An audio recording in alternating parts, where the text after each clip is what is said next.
Good morning. Welcome back. Thank you for joining me. Today we're on the burial ground. Yes. Mainly going to be outdoors from here on in. Spring has sprung. The bluebells poking through, snowdrops have been out for a while. Everything's glowing, which is lovely. All the birds are pairing up, getting it on. I'm out of my winter retreat. I believe I suffer. I've never been diagnosed with anything. Never had any diagnosis of any mental health condition. I was depressed once, but because my daughter died from cancer, so it wasn't depression, was it? It was just grief. It's a normal part of human behaviour. Long time ago. I wouldn't say I'm over it. You never get over something like that. It never gets better and it never goes away. But distance brings a sort of acceptance. My faith has carried me through. So today I'm planting the first tree of 2026. Woohoo! I do. I like planting trees. I've planted untold tens of thousands, maybe more, I don't know, I lost count a long time ago. I put 5,500 in on this site alone. Count all the hedgerow trees. So this one for a customer, it's a willow. The chap was a lover of cricket, as am I. And he wanted a cricket bat willow, so we've got him one. Salix alba. That could be for 100 years or more and maybe make some cricket bats. Who knows? I won't be around to see it, but we shall see. I just wanted to make a bit of a correction to a common mistake that people make when they're planting trees. Often trees, if they can't, I mean this is bare root, so it's not quite as important. But quite a lot of people will purchase a tree from a garden centre and they come in round pots.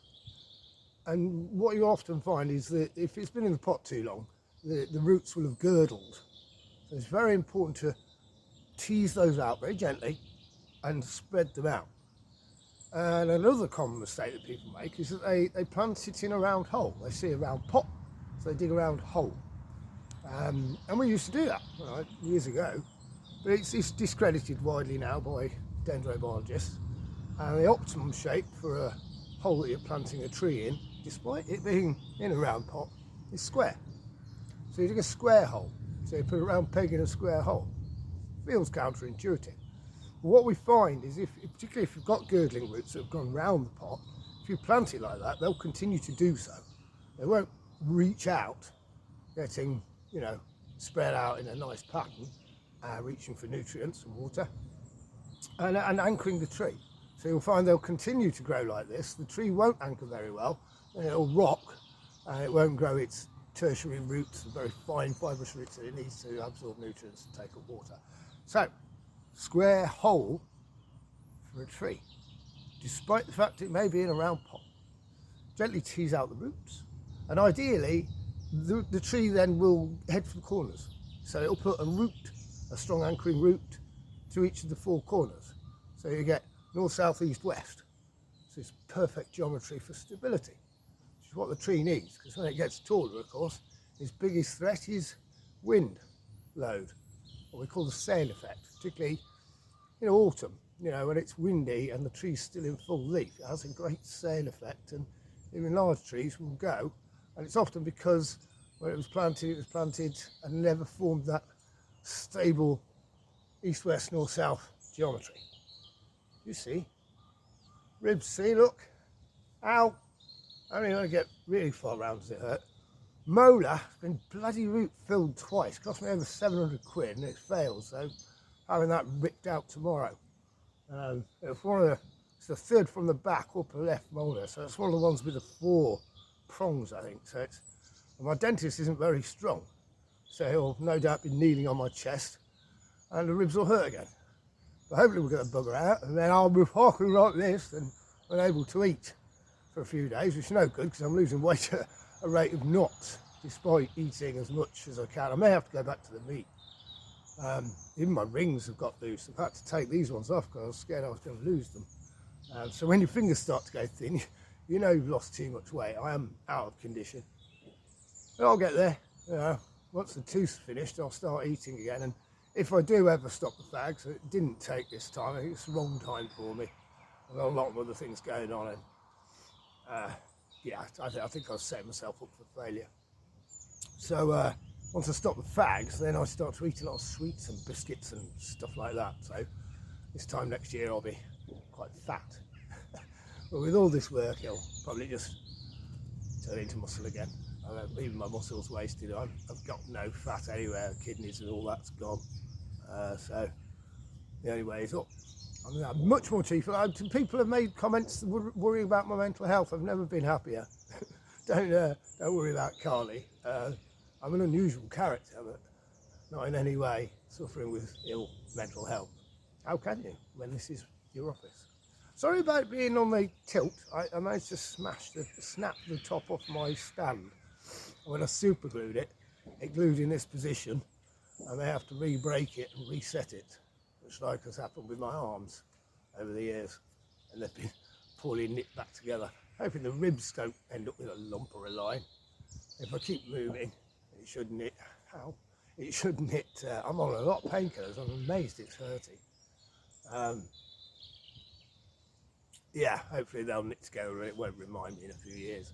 So it gets to winter, and one of my particular problems is I have a painful hand condition, hand-eye vibration syndrome, when my hands get cold, because the nerves have all died in my fingers. So the vasodilation, when you're in cold weather, your nerves detect that and tell your capillaries to open wider, which allows more blood flow in to your extremities. It's very similar to Raynaud's, if you know anyone with that, it's a common condition. And when the blood comes back in, it's bloody paper. I mean, it is like a toothache in your fingers. And I have to watch out in case of gangrene. I touched that a few years ago, but luckily saved it. Didn't hang. Still got all my digits, funnily enough. Not had anything cut off, really. That thing's cut out. Ribs. I had 2 ribs removed. Appendix. But mostly whole, intact. Wish I'd saved my teeth. Could go in the grave at the end. I did ask for my ribs, actually. I was supposed to have them. I'd asked specifically for my ribs because I wanted to try eating myself. I was going to cook them. They threw them in the incinerator at the Queen's Medical Hospital, Queen's Medical Centre in Nottingham. I was fuming. I wanted to know what I tasted like. And I thought, well, that's got to be the only acceptable meat, really, even to a vegan eating yourself, because I was in full agreement, right? Anyway, missed out on that opportunity, so I still don't know what it tastes like. I mean, I've sucked a bit of blood. I'll be sucking some blood tomorrow. It's just blood. It's copper, you know, tangy. A bit like this. So as well as planting a willow, this is not off the willow tree I'm about to plant. It's bare root and it's dormant. It's from the other willow. I only have 2 willows here. Well, this one will be the second. I never found any in the woodland, so it's not typically willow area, but these special requests by customers both. The problem with planting willow is that you end up with a lot of willow. It's a very dominant plant, not particularly good firewood, and it can be a bit of a thug. But it has its uses, and this is a little wet area, and willow takes up a huge amount of water. So much so that when you fell it, it comes down at 100% moisture content, which means that by weight, it's 50% water, 50% wood. That's why it famously doesn't burn. Water's famous for its non-burning characteristics. So I'm chewing it because, ow! Ooh, caught the tooth. That didn't work. So this is Salix, a family Saliceae. Oh, and it's an extract from this which gives us aspirin. Most of your pharmaceutical drugs are originated with the creator, and this is one, very useful. So if you are in pain, don't chew on it. Oh yeah, chew on it. Get the tender greenish shoot, give it a chew, and it is basically aspirin. A very handy herbal medicine. Tastes very bitter, but then most things that are good for you I've found do, like wormwood for erasing parasites. If it's bitter, it's probably good. Ow, that really hurt. I'm gonna get this tree whipped in, I don't know, find something else to do and work in the sunshine for a little while. And God, it's really bitter. And I've hurt my tooth. I'm going to go get more drugs first, I think. Yeah, I don't know where we're off. I'm a bit right on it. Oh, wish I hadn't done that. Oh well. Go and get some more drugs. Thank you for joining me. And remember, square holes for a round tree. This is for shrubs as well, and woody plants generally. I always tease out the roots very gently. And of course, got my watering can here. Whenever you plant a tree, always well water it in and firm it down. If it needs staking, stake it correctly. I'm sure you can find videos on that. And if it needs guarding protection from rabbits, as we have here, I'll be guarding this one because we do have quite a number of rabbits. Oh, man, a lot of pain though. Thank you for joining. There's loads of birds around at the moment. Little blue tits just come to say hello. He's nesting in. She's nesting in a nest box there. That's delightful. Right next to the path. They work blooming hard, you know. Hardest working birds I've seen. They have like 14 kids, and you see the mummy and daddy, they both get involved. And to and fro, to and fro. You can almost see the relief on them when the kids fledge and they go, oh, goodness, that's over for a little year. They have like 14 all coming out of the box. I'll sit there watching them. And that's when I'll put a little bit of feed out, get the young ones away, some mealworms, whatever. Charming. Just coming right up to say hello. Anyway, I digress. Thank you for joining me. Please like, share, subscribe, and pass that information on. It's probably one of the best things I can do, getting this information out, and how many thousands of trees might benefit as a result. So thank you very much, and I will join you on the flip. Bye.